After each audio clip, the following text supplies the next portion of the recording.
Eta soldatak? Sasoiaretako soldatak, gitzi gora bera? Niz nazo goratzen askozari. Gezundirik etzan izan orduan. Esan izan, ez. Bueno, baina, a ber, baina geuretako lainetaraten gendu.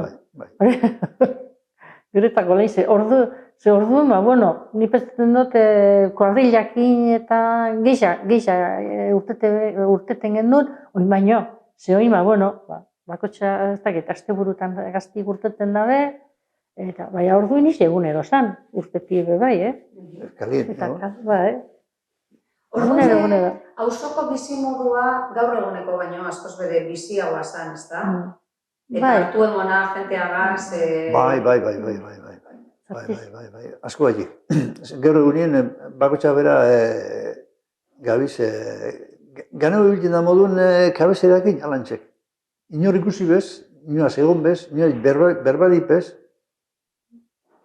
Bueno, adibidez, nire ama bizidan, hori momentuetan bizidan lehukun be, bueno, edo ez dakit edo dan, lehenko jenti biziz dalako edo, hartu eman haneko politedek, oin, gurongon bizi zen ginen nien, askotan ezen duen ezautzen, alboko personi, norzanik.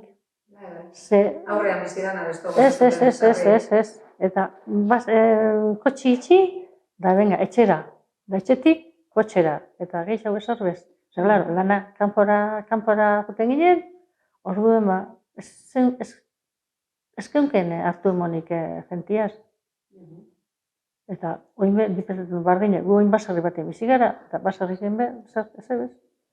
Lehen basarrizetako jenti, itzelesko euren artean, itzelesko amientiek eta edo alkartu zapatuetan, edo astien zier partida bat eiken, edo inguruko jenti. Baina ezke hoi, norbizidan ipez inguruen.